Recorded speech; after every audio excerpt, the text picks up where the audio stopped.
Hey there, friends!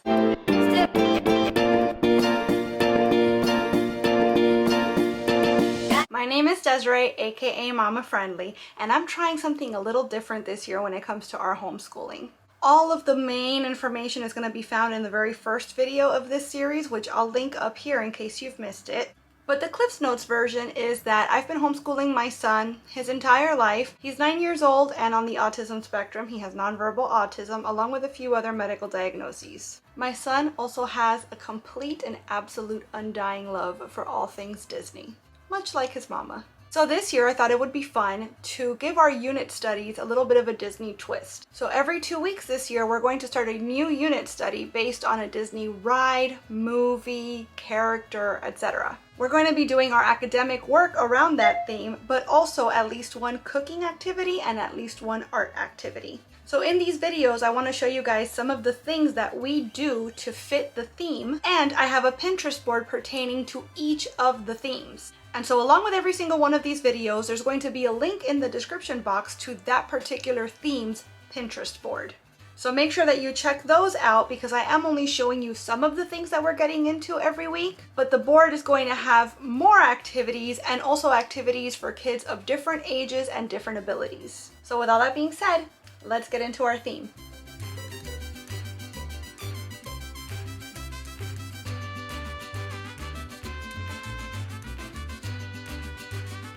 Usually for our homeschool videos, I show you how we do any worksheets or projects that we might do during the week.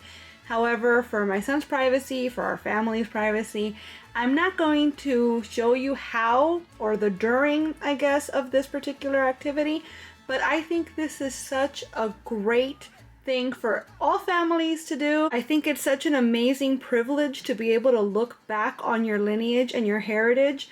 And speaking of privilege, knock on wood, even at my age, I still have both my grandmothers with me, which means my son has his great-grandmothers with him. And so I'm looking forward to helping him fill this out, and it's something that he can keep forever. So I'm going to have the link to this PDF in the description box of this video, and it's also featured in the Pinterest board for our Coco theme, which is linked below as well.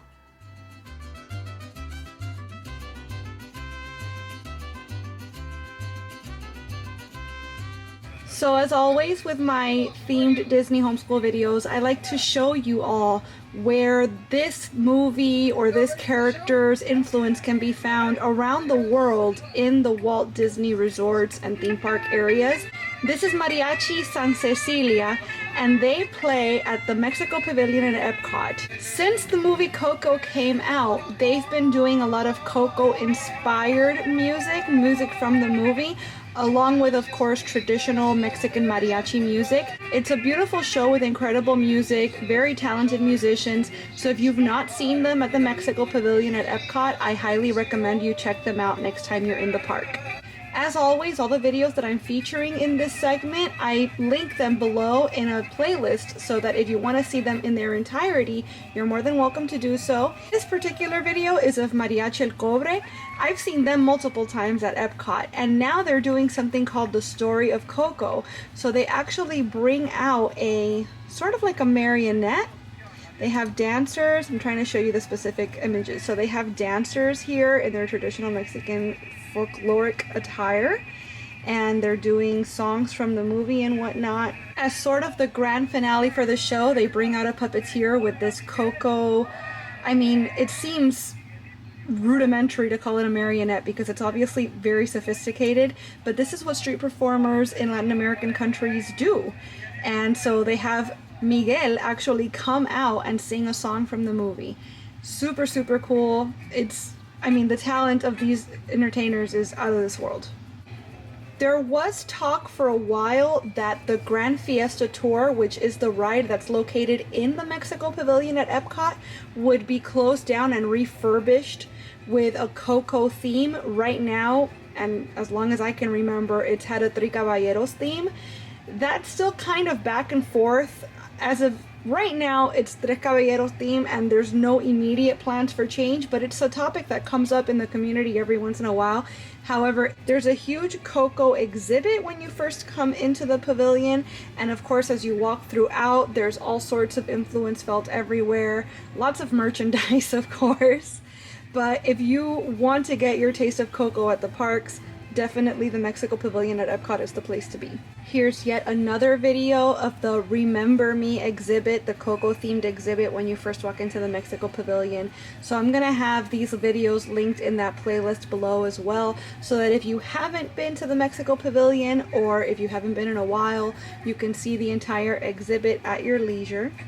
And now this is the last bit of Coco that I was able to find at the parks. In the Magic Kingdom, there is an attraction called PhilharMagic, which is a sit-down attraction. It's like a 4D show because you wear 3D glasses, but then there's all sorts of things in the environment that kind of make it more immersive. And PhilharMagic brings in music from all sorts of Disney IPs.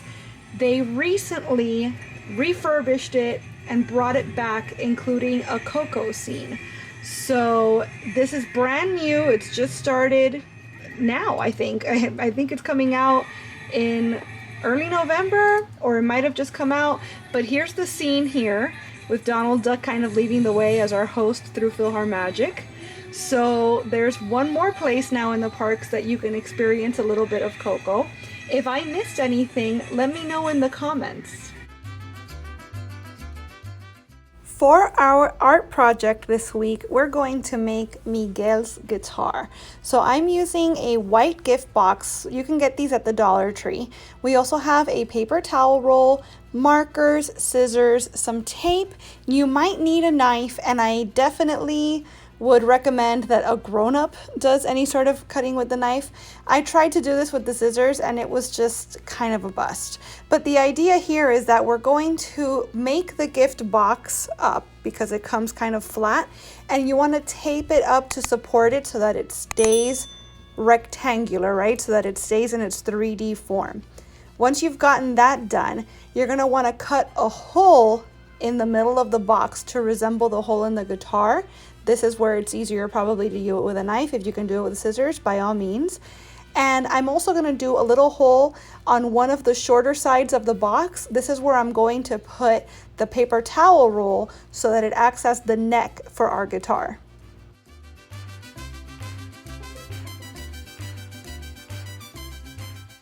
So now that our guitar has its structure, we're going to make it pretty. So we have a bunch of colorful markers here, and we're just doing squiggles, dots, X's, stars, whatever comes to mind. This is your project. You can get as creative and as wild with it as you'd like.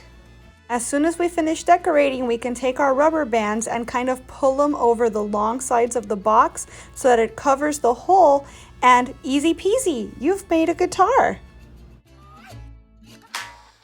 Like, there you go. Good job. Wow.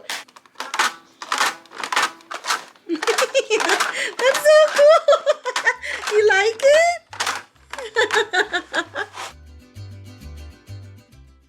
The last thing we want to show you today is our recipe for this theme, and we're going to be making some chicken mole. This is not in any way authentic, but it is easy and delicious and something that your kids will love making.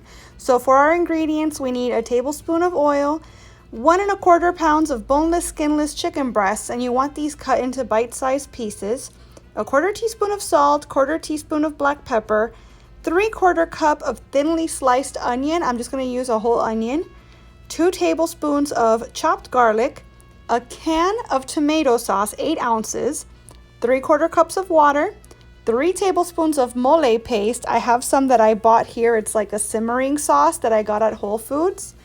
1 tablespoon of Swiss Miss hot cocoa mix. I got a dairy-free variety. And a 1/4 teaspoon of ground cinnamon. As you can see, I'm starting out here by slicing up my onions and cutting my chicken down to bite-sized pieces so that everything is ready to go for the assembly of our recipe.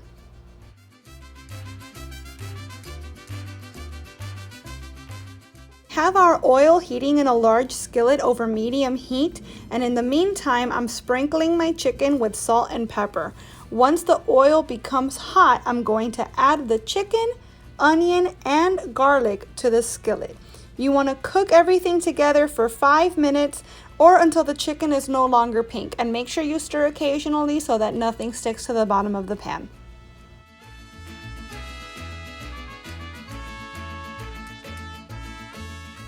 Now that the chicken is cooked through, we're going to stir in the rest of our ingredients. I told you this was super easy. So in goes the tomato sauce, water, mole paste, or in our case, mole sauce, hot cocoa mix, and cinnamon. You want to mix everything together well and then reduce the heat and let it simmer for about 10 minutes or until the sauce thickens. This is just bringing all of the flavors together, and this was so flavorful.